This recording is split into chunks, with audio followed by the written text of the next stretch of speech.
Hello అండి. ఈ వీడియోలో వచ్చేసరికి సీనియర్ సిటిజన్ కార్డ్ గురించి మీకు కొంత ఇన్ఫర్మేషన్ అయితే ఇవ్వబోతున్నాను. First of all senior citizen card అంటే ఏమిటి? దీన్ని మీరు ఎందుకు అప్లై చేసుకోవాలి? దీనివల్ల మీకు కలిగే ఉపయోగం ఏంటి?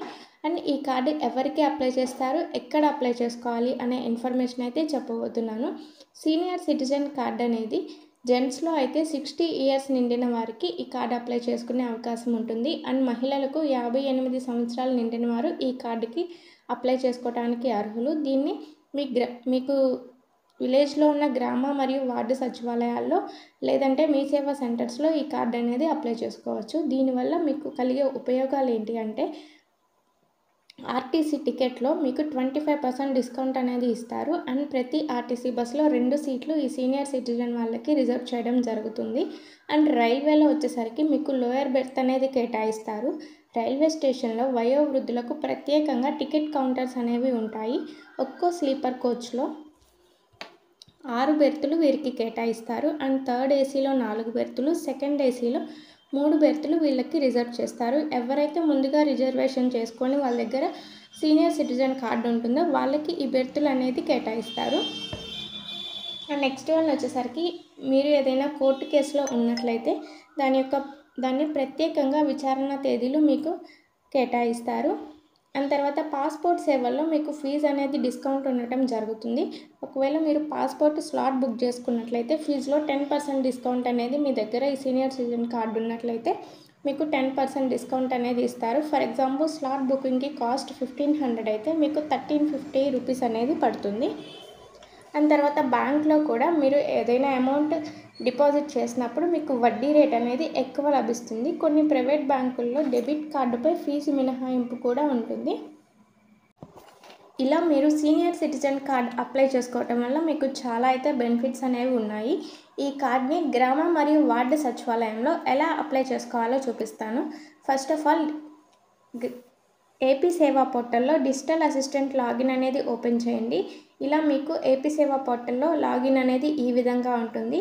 ఇందులో మీకు ఇక్కడ స్క్రీన్ మీద కనిపిస్తుంది కదా, మీకు ఇలా సర్వీసెస్ అనేవి ఓపెన్ అవుతాయి.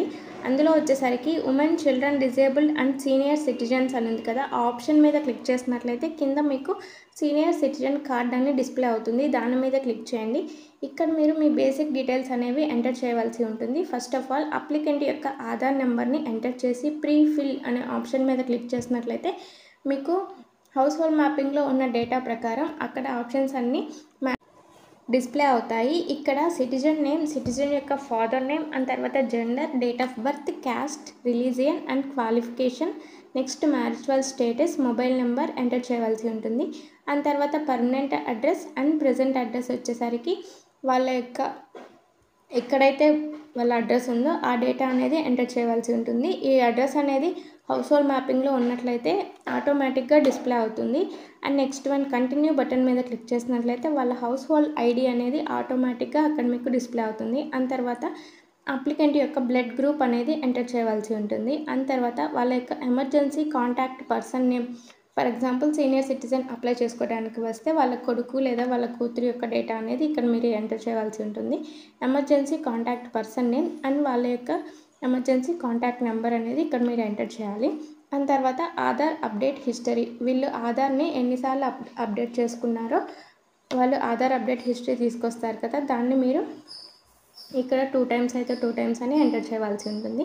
అండ్ తర్వాత వాళ్ళు type of update, for example వాళ్ళు నేమ్ అప్డేట్ చేసినట్లయితే అక్కడ మీకు next previous data, change data, enter name, ప్రీవియస్గా వాళ్ళు నేమ్ ఏముంది, అండ్ తర్వాత చేంజ్ చేశాక ఏ నేమ్ ఉంది అని మీరు ఎంటర్ చేయాలి.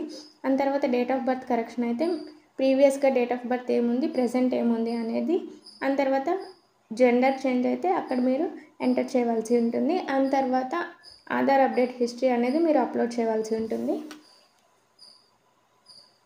అండ్ కింద అథెంటికేషన్ టైప్ అని ఉంది కదా, అప్లికెంట్ యొక్క ఆధార్ నెంబర్ ఎంటర్ చేసి ఓటీపీ లేదా బయోమెట్రిక్తో అథెంటికేషన్ చేయించుకోవాల్సి ఉంటుంది. ఇక్కడ నేను ఓటీపీ అనే ఆప్షన్ మీద క్లిక్ చేశాను. అప్లికెంట్కి ఓటీపీ వెళ్తుంది. ఆ ఓటీపీ అనేది ఇక్కడ మీరు ఎంటర్ చేయవలసి ఉంటుంది. స్క్రీన్ మీద చూస్తున్నారు కదా, ఓటీపీ అయితే వచ్చింది. ఆ ఓటీపీని నేను అక్కడ ఎంటర్ చేస్తున్నాను.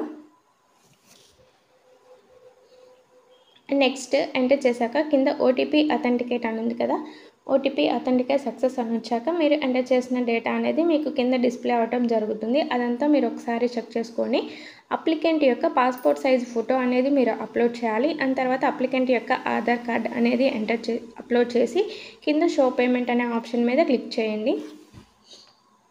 ఇలా చేసినట్లయితే నెక్స్ట్ మీకు అమౌంట్ 40 రూపీస్ అనేది పడుతుంది.